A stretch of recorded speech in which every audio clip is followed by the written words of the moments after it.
True Reef. It's about to take down the 75 gallon. I'm gonna be using the 75 gallon as a sump, so I need to take it down and get all of this stuff out of there. For the time being, I will be setting up like a 220 gallon, I guess quarantine, not the quarantine, but a holding tank. And so I can move the 200 in. And with that being said, I'm about to get started taking it down, getting all this stuff out of here.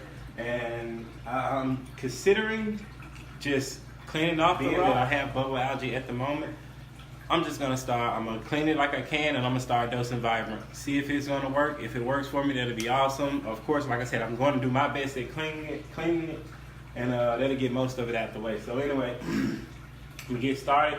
Cut the power off to the tank.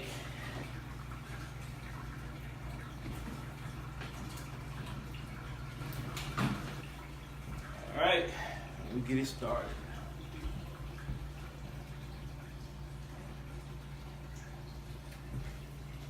So right now I'm just gonna use this ordinary tube. Got 2 of these buckets and a 55 gallon drum to clean it out with. There's many ways to start a cycle. I just like to tuck it in, push it up. And it starts itself.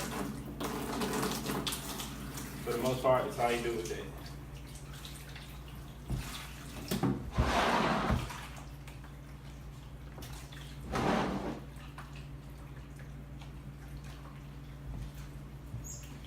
Get that going. So like I said, with the siphon going, I'm gonna put, I don't know, just a few gallons because there's gonna be a holding tank for a second. This 50 gallons just so I can put more of the water in it because that's not gonna hold it all. And this would be one of my 20 gallon quarantine, well not quarantine, but holding tanks. And I'm gonna utilize the same eShops. The eShops overflow. So I'm gonna use that on the same thing. And like I said, this is True Reef. I've gotten the 75 down, all the live rock, most of the coral, and live rock and fish in that one. So with that being said, let me take you outside and show you where I'm at with the rest of it. Oh yeah, I am gonna redo the sand. So I'm gonna use this sand, but I'm gonna rinse it with RO water. All right guys, it's True Reef. Gotta finish that part of the wall, as you can see. But anyway, setting up the little temporary tank. Hopefully I can fit all of my corals in there. And that little bit of live rock I have there. And if that can go in there, it'll be perfect. The other live rock, of course, is there. Still gonna try to run the same sump. Now my thing is my plumbing. Of course, it was set for the 75 gallon, so hopefully I can do a little bit of adjustments. Hence cutting the back wood off of here so that the pipe can go down and possibly a little better. As you can see, the return is a little rigged, but hopefully that works out. If it doesn't leak, I'm gonna leave it like that until I'm ready to swap it. But anyway, finally got the temporary tank set up, little 20 gallon temporary. I was surprised that all of my coral out the 75 was able to fit in here, except my 2 toadstools. I chose not to put them in here because of the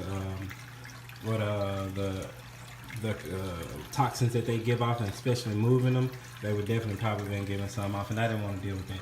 So with that being said, this is, like I said, it is temporary, and it is winter in Memphis, Tennessee, so I don't need that air conditioner at the moment. So this is why it's sitting in front of it.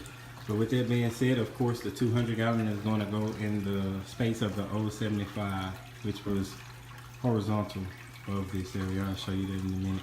But anyway, here's one of my Jerboa AL 150s, and these lights are pretty decent, extremely great.